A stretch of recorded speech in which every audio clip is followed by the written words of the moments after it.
নমস্কার। ধনুষকড়ি ভারতবর্ষের শেষ রাস্তা, ভারতবর্ষ যেখানে শেষ হয়েছে। এই ধনুষকড়ি নামটা শুনলে অনেকের গায়ের লোম খাড়া হয়ে যায়, অনেকের দম বন্ধ হয়ে আসে ভয়ে। আবার এই ধনুষকড়ি রাস্তা দেখার জন্য বহু মানুষ ব্যাকুল হয়ে থাকে। তার কারণ হলো ধনুষকড়ি রাস্তার দুদিক দিয়ে সমুদ্রের অজস্র নীল জলরাশি, যা স্বর্গ রাজ্য সম, যা আপনার মনকে অনাবিল আনন্দ দেবে, স্বর্গীয় সুখ দেবে। ধনুষকড়ির এই প্রাকৃতিক সৌন্দর্য দেখার জন্য দেশ বিদেশের বহু পর্যটক এসে ভিড় জমায়। ধনুষকড়ির এই সমুদ্রের রাস্তা দিয়ে আপনি দূরে তাকালে দেখতে পাবেন রাবণের সেই লঙ্কাপুরী, শ্রীলঙ্কাকে, যেখানে সীতা দেবীকে হরণ করে রাখা হয়েছিল।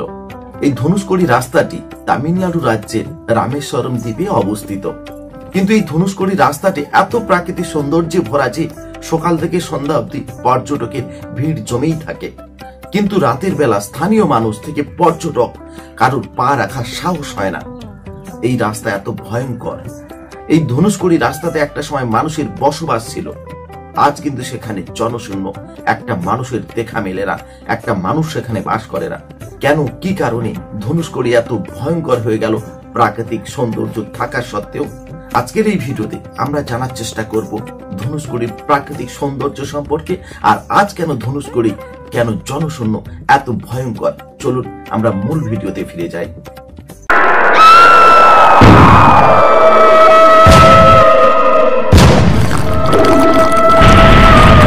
ভারতের বহুল আলোচিত এক জায়গা হচ্ছে ধনুষকড়ি। এটি মূলত তামিলনাড়ুর পূর্ব উপকূলে অবস্থিত একটা গ্রাম। এটাকে ভারতের শেষ প্রান্তও বলা হয়। আবার এই গ্রামে একটি রাস্তাকে ভারতের শেষ রাস্তাও বলা হয়। গ্রামটিতে বর্তমান সময়ে কোনো লোক বসতি নেই। দিনের বেলায় লোক সমাগম থাকলেও সূর্য ডুবতে নির্জনতা গ্রাস করে এই গ্রামকে। তবুও লোকের এখানে যাওয়া নিয়ে আগ্রহের কমতি নেই। বিশেষ করে অভিনব সৌন্দর্যের ভারতের শেষ রাস্তাটা যেন টেনে নিয়ে যায় দর্শনার্থীদের। যদিও সন্ধ্যা নামলেই কেউ আর সেখানে থাকার সাহস করেন না, অনুমতিও নেই। ধনুষকড়ি আসলে একটি রহস্যে ঘেরা জায়গা, সেখানে পৌঁছানো কঠিন। এখানে পৌঁছাতে মূল ভূখণ্ড থেকে পাম্বান দ্বীপ অতিক্রম করতে হয়, এরপর বেশ কিছু গ্রাম অতিক্রম করতে হয়। এটি ভারত ও শ্রীলঙ্কার মধ্যে একমাত্র সীমান্ত যা পালখ প্রণালীতে বালির স্তূপের উপর বিদ্যমান। জানা যায় এই রাস্তা থেকে শ্রীলঙ্কার দূরত্ব মাত্র 30 কিলোমিটার। দুর্গম বিভিন্ন স্থানে যারা ভ্রমণ করতে ভালোবাসেন তাদের জন্য বেশ পছন্দের জায়গা হয়ে উঠেছে ধনুষকড়ি। ধনুষকড়ির প্রাকৃতিক সৌন্দর্য অতুলনীয়। সমুদ্রের বিশাল বিস্তৃতি, নির্জন সৈকত এবং সুন্দর সূর্যাস্ত এই জায়গাকে আরো মনোরম করে তুলেছে। এই জায়গার রহস্যময় পরিবেশ অনেক পর্যটককে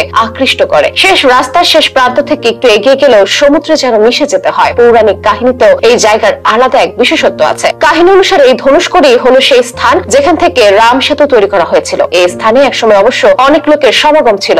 নানা গ্রামের মতো এখানেও ছিল সব ব্যবস্থা ও স্বাভাবিক জীবন। তবে 1964 সালে একটি ভয়াবহ ঘূর্ণিঝড় ধনুষকড়িকে ধ্বংস করে দেয়। এই ঘটনায় হাজার হাজার মানুষ মারা যায় এবং শহরটি সম্পূর্ণভাবে ধ্বংসস্তূপে পরিণত হয়। তারপর ধনুষকড়ি আর কখনো পূর্বের মতো জনবহুল শহর হয়ে ওঠেনি। আজও স্থানটি একটি পরিত্যক্ত শহরের মতো দেখতে। যদিও এটার রহস্যময় ইতিহাস ও ভারতের শেষ রাস্তার সৌন্দর্যের কারণে এটা হয়ে উঠেছে পর্যটন আকর্ষণ। এই রাস্তার অনেকটা অংশ আবার জোয়ারের সময় সমুদ্রের পানিতে ডুবে যায়। তখন বাস বা গাড়ি ওই পানির উপরে চলাচল করে। দেখে মনে হয় সমুদ্রের উপর দিয়ে বুঝি বাস চলেছে। পর্যটকদের কাছেও যা আকর্ষণীয় ব্যাপার, সেখানকার নির্মলতা, নীল সমুদ্রের সাদা বালি ও এর বালুকাময় উপকূল রেখার ধ্বংসাবশেষ ভ্রমণকারীদের আকৃষ্ট করে। সমুদ্র সৈকতে একটি বা দুটি ছোট হাট বা ছোট চায়ের স্টল রয়েছে বলে জানা যায়। যদিও এটার সাথে জড়িয়ে থাকা করুণ ইতিহাস ও রাতের নির্জনতার ফলে এটা এক প্রকার ভুতুড়ে স্থান হিসেবে তকমা পেয়েছে। তাই দিনের বেলায় পর্যটকদের এই ধনুষকড়িতে যাওয়া বা সেখানকার শেষ রাস্তা নেমে ঘুরে দেখার অনুমতি থাকলেও সন্ধ্যার আগে ফিরে আসাটা বাধ্যতামূলক।